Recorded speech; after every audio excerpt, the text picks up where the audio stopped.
अब बताओ हम ये क्या देख रहे हैं? इस वजूद के कई सारे रूप हैं। कभी ये बन जाता है एक कंप्यूटर वायरस, तो कभी टेप वर्म, कभी इन्फेक्टेड सॉफ्टवेयर। और वो नष्ट कर देता है हर डिजिटल जानकारी को जो उसके कांटेक्ट में आती है। इन्फेक्ट होने पर डिजिटली रिकॉर्ड, स्टोर्ड या ट्रांसमिट किए किसी डेटा पर भरोसा नहीं किया जा सकता। शुरुआत में उसने न्यूज़ और सोशल मीडिया को अपना शिकार बनाया, जिससे हमें फर्क नहीं पड़ा क्योंकि वो कहीं ना कहीं हमारे फायदे के लिए था। पर 6 महीने पहले वजूद ने सऊदी अरेबिया के जनरल इंटेलिजेंस डायरेक्टरेट को भेदा। और उनके top secret active learning AI को निगल कर अचानक से गायब हो गया। रातों रात 10,000 गुना इन्फेक्शन देखे गए जो बड़े पैमाने पर लगातार बढ़ते ही गए। जो इशारा करता है कि वजूद अब काम करता है खुद ब खुद। तुम ये कहना चाहते हो कि इसका अपना दिमाग है?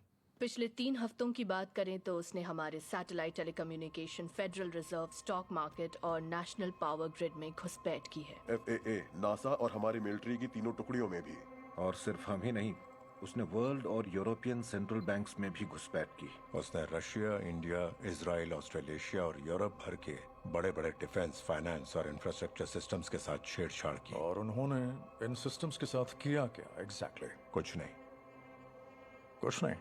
वो आया और गया, जानबूझकर ऐसी जगह पर अपने फिंगरप्रिंट्स छोड़े जहां से वो आसानी से मिल सके। उसने अपना मकसद साफ बता दिया है। मैं लौट कर आऊंगा। उसका जो कोई भी मकसद है उसे रोकने के लिए हम सक्षम नहीं है। अब उसकी पूरी ताकत सिर्फ और सिर्फ एक ही जगह लगी हुई है, जो है दुनिया के इंटेलिजेंस नेटवर्क, जिससे बड़े बड़े राज खुलेंगे। इससे पहले कि हमारे डेटा को भेद कर करप्ट कर दिया जाए, पूरी दुनिया का सारा खुफिया समुदाय अब उस डेटा को सुरक्षित करने में लगा है, जो पुख्ता साबित हो चुका है। जो बस कुछ ही वक्त की बात है। वजूद जान जाएगा कैसे हमारी हर ताकत को पस्त करके हर कमजोरी का फायदा उठाया जाए। कैसे हमारे दोस्तों को दुश्मन बनाकर हमारे दुश्मनों को आक्रामक बनाया जाए। क्यों ना हम अपने इंटेलिजेंस सर्विस को अलग कर दें, उन्हें बाहरी दुनिया से पूरी तरह काट दें।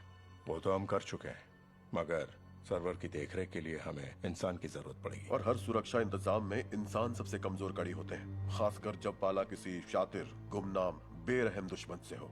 ऐसा जो धीरज से सब कुछ सुन, पढ़ और देख रहा हो। जो हमारे काले गहरे राज इकट्ठा करता है सालों से। हमें धोखा देकर ब्लैकमेल करता, रिश्वत देता और जो चाहे वो रूप लेता, और सूझबूझ से बनाई एक डिजिटल हकीकत पर हमें अपने इशारों पर नचाता और घुमाता। एक दुश्मन जो हर तरफ है पर कहीं नहीं है, उसका कोई स्वरूप नहीं है। अच्छा, तो आप ये कहना चाहते हैं कि दुनिया के सबसे लाजवाब इंटेलिजेंस और एडवांस मिलिट्री टेक के पास इसे खत्म करने का कोई तरीका नहीं है? आप इसे खत्म नहीं करना चाहेंगे सर, इसे काबू में करना चाहेंगे। और हम वो कैसे करेंगे मिस्टर केटरिज? क्रेमलिन में मौजूद CIA के खबरियों ने बताया कि रशियंस ने ज्यादातर इंटेलिजेंस गतिविधियां क्रॉस के आकार की इस चाबी के 2 हिस्सों को पाने में लगाई हुई है।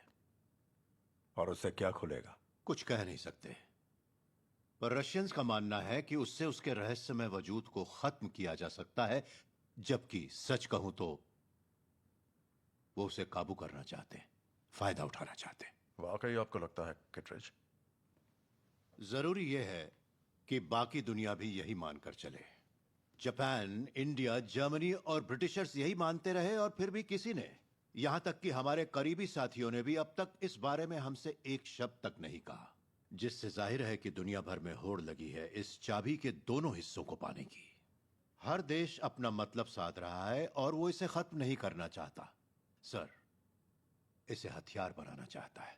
और ऐसा वो इसलिए करना चाहते हैं ताकि सारी दुनिया में वो अपना दबदबा कायम कर सके।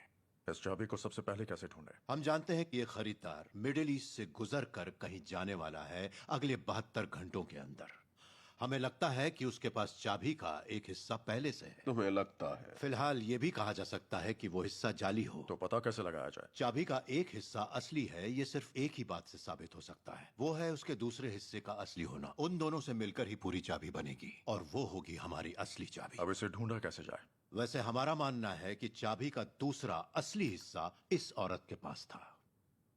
ये कौन है? एल्सा फाउस्ट, पूर्व ब्रिटिश इंटेलिजेंस। अब ये कहाँ है? ये अब मर चुकी है सर। माफ कीजिए, उन पेशेवर हत्यारों ने मार डाला जिन्हें इसके पैसे मिले थे। और ये पैसे किसने दिए? जिस तरह का वो काम करती थी, कोई भी हो सकता है। यानी दूसरा हिस्सा किसी के पास भी हो सकता है। किसी के भी पास नहीं। उसे ढूंढने के लिए मैंने एक आदमी भेजा है, ऐसा आदमी जिसे वो राजी खुशी अपने हिस्से वाली चाबी दे देगी। तो क्या वो उसे मिल गई किटरेज? वैसे फिलहाल मैं ये नहीं कह सकता सर, वो यहाँ नहीं आना चाहता। ओह, ऐसा है। वैसे ये आदमी है कौन? ये सीक्रेट है सर। याद रहे, मैं डायरेक्टर हूं नेशनल इंटेलिजेंस का। ऐसा क्या है जो तुम मुझे बताने से हिचकिचा रहे हो? The IMF। Mister Kittridge, the world bank? जी नहीं, वो इंटरनेशनल मॉनेटरी फंड है। मिस्टर किटरेज, नहीं, मेरा मतलब दूसरा IMF, हमारा वाला। वैसे उसका पूरा नाम क्या है? Impossible mission force. ये सच नहीं है।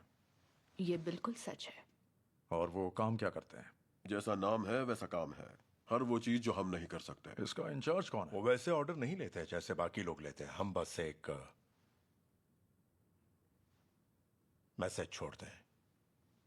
अच्छा, मैसेज। मिस्टर किटविच सर, यूएस खुफिया विभाग से अलग काम करके सीधा प्रेसिडेंट को जवाब देता है। तो मुझे जरा ये समझाओ कि जब कोई मिशन हो जो कोई नहीं कर सकता, आप बस मैसेज छोड़ते हैं एक गुमनाम आदमी के लिए और उम्मीद करते हैं कि वो काम कर दे। सही कहा ना? अगर वो उसे कबूल ना चाहे तो। ऐसी कौन सी एजेंसी है जो अपना मिशन खुद चुन सकती है? IMF को खास इसलिए बनाया गया था ताकि कोई हैरत अंगेज नतीजे ना निकाल सके। अगर उन्हें लगता है कि नतीजे उनके मुताबिक नहीं होंगे तो वो उन्हें नकार भी सकते हैं।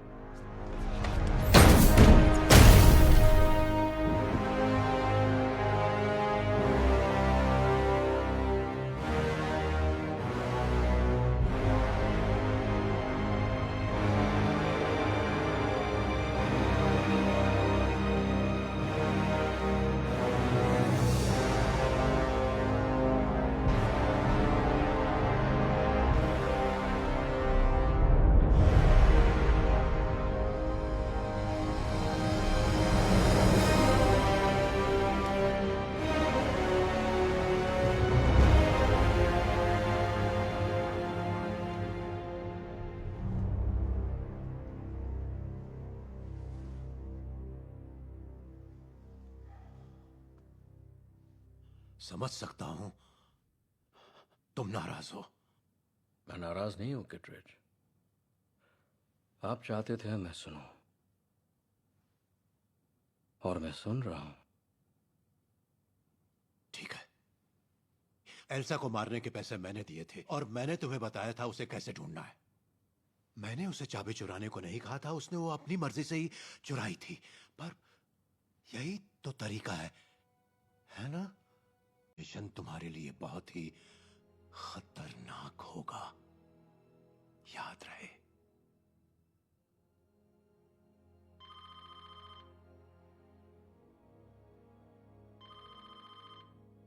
मैंने फोन नहीं उठाया तो मेरे लोग यहां जल्दी पहुंच जाएंगे।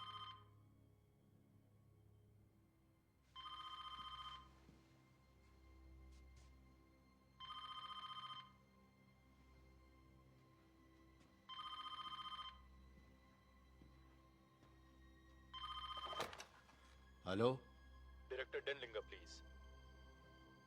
डायरेक्टर तो यहाँ मौजूद नहीं है, मैं क्या मदद कर सकता हूँ? मेरी बात किससे हो रही है? CIA director Eugene Kittridge. Password बताइए। बेस नोट, छोटे अक्षर, सारे के सारे। सर, एक मुसीबत खड़ी हो गई है। इसमें नया क्या है? NRO के एक असिस्टेंट को 10 मिनट पहले उनके घर में बेहोश पाया गया। उसे नींद की गोली दी गई थी। हाँ, समझ सकता हूँ। आप नहीं समझ रहे हैं सर। 15 मिनट पहले ही सिक्योरिटी ने उसे इस बिल्डिंग में आते हुए देखा था। हाँ, समझ गया, थैंक यू। सर, आप किसी मुसीबत में तो नहीं? नहीं, थैंक यू। एक सिक्योरिटी टीम वहां पर आ रही है। अगर आप किसी खतरे में हैं, तो मेरे 5 गिनने से पहले फोन रख दीजिएगा। 1, 2।